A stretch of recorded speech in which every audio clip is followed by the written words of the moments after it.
semua sahabat Nabi 100.000, yang benar dari sahabat Nabi SAW cuma 4 saja.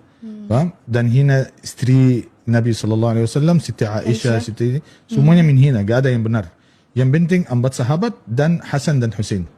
Faham? Makanya itu benci kita azan, mereka gak setuju, gak boleh. Kalau ahli sunnah gak boleh azan, gak boleh ini. Kalau mau azan mereka beda sama kita. Faham? Salat mereka beda sama kita, akidah mereka beda sama kita kan. Jadi itu muncul. Dan Alawi di Syria berapa persen dari penduduk Syria? Kira-kira berapa? 3%. Sebegitu bahayanya ya orang Syiah Alawi ternyata di negara yang mayoritas Sunni ternyata bisa melakukan hal-hal yang kecil dan menguasai pemerintahan. Kalau kakak kita bisa balik lagi sedikit, kalau kenapa itu orang Israel ambil Julan kan? Ambil Julan. Kenapa Bashar al-Assad gak pernah gak pernah protes atau pernah berjuangan kayak negara Mesir, kayak negara-negara Irak melawan Israel. Cuma pidato saja, ceramah, kita harus lawan Israel, kita harus ini, kita senjata, kita tentara yang paling kuat, kita ini. Tapi di mana? Dari tahun 1967 sampai sekarang nggak ada terjadi apa-apa. Iya, bahkan mereka punya perjanjian khusus dengan Israel terkait Golan itu kan. Iya kan? Makanya itu mereka sengaja, dan Barat, negara-negara Barat setuju bahwa keluarga Hafez al-Assad itu jadi berkuasa di sana, demi gak ada yang mengganggu negara Israel. Bayangkan kalau kita bicara tentang Palestina atau Gaza kemarin, Tufan al-Aqsa, yang nerang Israel berapa orang? 1.400 orang dengan senjata laras panjang biasa, dan pakai motor Cina lagi, pakai training olahraga, pakai sepatu Adidas atau Nike gitu, pakai sandal lagi, gak pakai apa-apa. 1.400 orang menghancurkan, udah kuasai lebih panjang dari kota Gaza.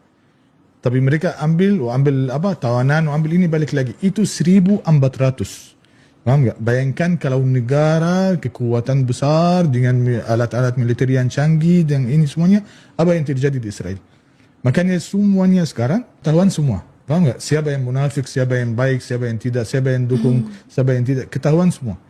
Contohnya dari Hizbullah, dari Al-Houthi, dari Alawiyin, dari ini semuanya ketahuan semua. Jadi sikap-sikap mereka, langkah-langkah politik mereka sudah terlihat. Mungkin karena pengaruh ini juga Bang, salah satu akidah Syiah adalah taqiyah. Makanya kalau kita bicara tentang taqiyah itu luar biasa. Makanya kurban Ismail Haniyah kan?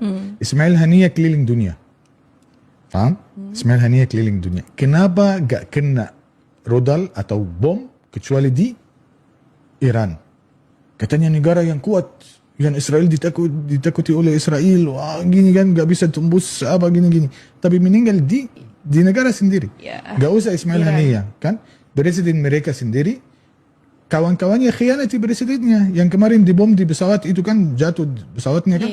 Itu jadi Iran ini semuanya bicara foya-foya, bicara bohong. Jangan gaya-gaya, jangan ini. Berarti itu bisa kita lihat bahwa salah satu mungkin efek dari taqiyahnya mereka, indikasinya ke situ. Yahya Sinwar ini, siapa yang tahu tempatnya dia ada di situ? Ya betul. Ini kalau mungkin informasi banyak orang kita di sini gak ada yang tahu bahwa Yahya Sinwar gak setuju kerja sama Iran. Gak setuju. Awalnya Ismail Haniyah kerja sama Iran terpaksa karena masalah senjata, masalah ekonomi, masalah bantuan-bantuan dikirim tempat rahasia gitu kan.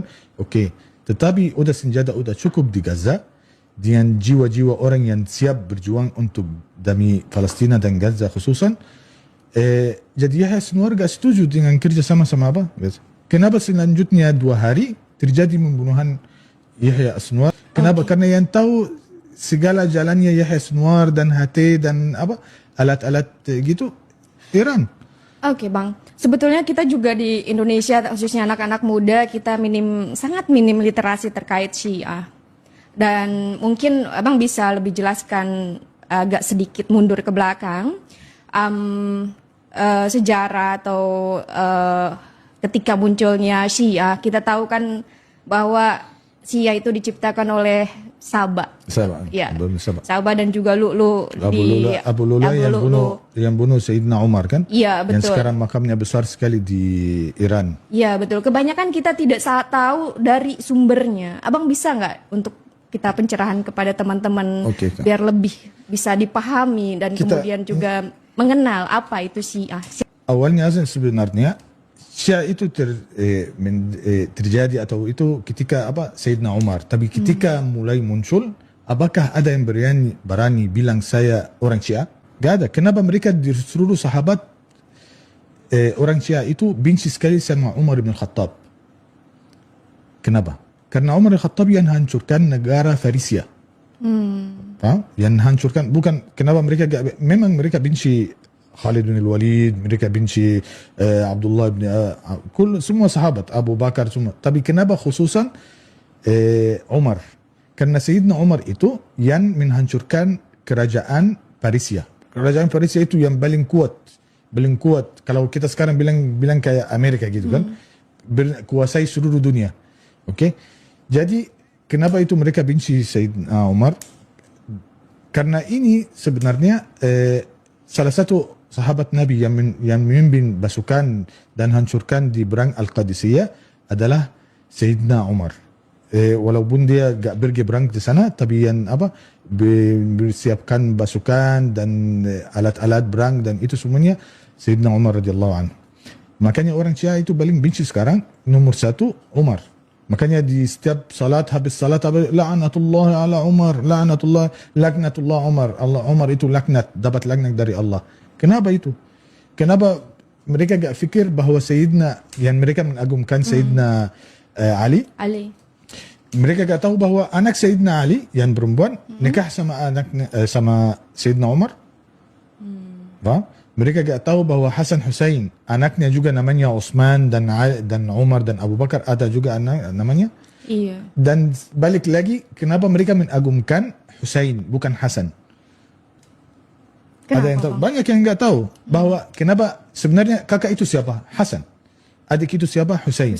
Tapi orang Syiah mengagumkan Hussein. Kenapa? Karena Hussein salah satu istrinya adalah anaknya Kisra. Paham? Kisra.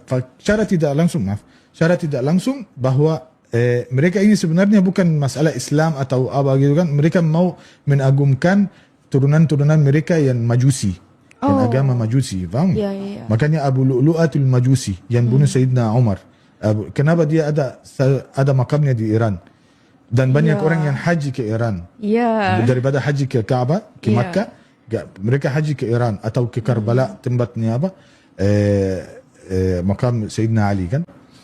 Itu semuanya. Dan Sabah juga di sana makamnya ada kan? Iya. Semua yang di Iran. Kenapa? Memang Sayyidina Ali yang membolehkan jangan kuburkan di kota ini, di kota Madinah. Karena ketika dihukum mati di kota Madinah. Tapi mereka bawa dia ke Iran. Karena dia aslinya bukan orang Arab atau itu orang Majusi, orang Iran. Iran itu salah satu yang kayak turunan Persia gitu kan? Iya, Majusi dan Yahudi yang awalnya mereka berpura-pura masuk Islam dan kemudian menciptakan fitnah dan akhirnya jadilah yang sampai sekarang kita kewalahan bagaimana caranya menyelesaikan fitnah itu. Dan Syiah kemana-mana, maaf Kak saya tambahkan, jangan percaya namanya Syiah itu. Jangan percaya dengan Syiah. Yang menghancurkan Baghdad waktu Monggol masuk, Genghis Khan adalah Syiah. Yang negara-negara semua berang-berang dunia semuanya ketika dari Salahuddin al-Ayyubi, Salahuddin al-Ayyubi membebaskan Palestina setelah apa? Selesaikan dulu urusannya sama negara Syiah, Fatimiyah, Safawiyah. Itu lihat itu puluhan tahun. Walaupun ke Palestina itu gampang, tapi enggak. Makanya kita mau bilang Palestina, Syria sekarang enggak fokus sama Israel. Fokus sekarang dia mau jalurnya kayak Salahuddin. Fokus aja dulu urusan yang di tetangga saya. Contohnya kemarin CNN tanya Ahmad Syara. Bagaimana Pak Ahmad, presiden yang sekarang yang akan terpilih atau dia akan salah satu calon yang presiden Syria, bagaimana dengan Israel? Maaf, saya gak ada urusan sama Israel. Tapi Israel ambil kota kamu. Nanti dulu. Faham saya kan? Itu sama juga kayak waktu Salahuddin kan. Salahuddin ketika apa? Ya Salahuddin, kamu khalifah bagaimana Baitul Aqsa, Baitul Maqdis diambil oleh Romawi gini-gini. Nanti dulu. Paham enggak? Nanti dulu. Satukan dulu dari Maroko, Tunisia, Jazair, Libya, Mesir, Syria, Lebanon. Dulu enggak ada Lebanon, enggak ada ini kan. Pergi ke Al-Hijaz, pergi ke Syria, Al-Syam. Setelah itu bersatu semuanya, baru lawan namanya yang menjajah meninggalan agama kita kan. Oke Bang. Syiah itu banyak, ada Syiah Ja'fariyah, ada Syiah Isna Asyariyah, ada Syiah Batiniyah, Ismailiyah itu bahaya sekali. Al-Hashashin, paham enggak? Al-Hashashin itu bayangkan salah satu, maaf ya ini sebelumnya, Hashashin itu salah satu kelompok Syiah yang hidupnya isap hashish. Hashish itu apa? Kayak zaman sekarang itu namanya ganja. Oh. Mau bikin apa aja dengan itu pasukan bunuh diri. Paham? Pasukan kayak bom bunuh diri gitu kan, yang menghancurkan umat Islam dan menghancurkan ulama Islam di zaman abad-abad berapa abad yang lalu. Itu adalah Syiah Hashashin. Paham enggak? Masalahnya juga mereka hancurkan dengannya diri sendiri ketika kerjasama sama Mongol, Tatar kan, Genghis Khan gitu kan. Mereka hancur dengan khianat sendiri ketika mereka bantu Genghis Khan masuk negara Islam. Genghis Khan ketika udah terima, balik lagi bunuh semuanya lagi. Kenapa? Kamu khianat orang sesama agama kamu, masa sama saya beda agama kamu ikhlas sama saya, habiskan semua. Paham? Itu namanya Imam Sabbah, namanya Imam Sabbah. Itu salah satu cerita tentang Syiah. Orang yang paling dekat ke ahli sunnah adalah Syiah Yaman, tapi sedikit. Atau di Yaman kan? Namanya Zaidiyah. Okay. Kalau Syiah yang paling seperti Hizbullah, seperti yang di Baghdad, di Iran atau Basra itu Syiah benar-benar yang gak akui. Ismailiyah? Udah mulai gak ada. Ismailiyah ada, tapi itu orang di India, Pakistan, itu Ismailiyah. Walaupun ada pasukan kemarin berangkat ke Syria buat membunuh ahli sunnah juga, mendukung Basharul Asad, itu juga Syiah Ismailiyah.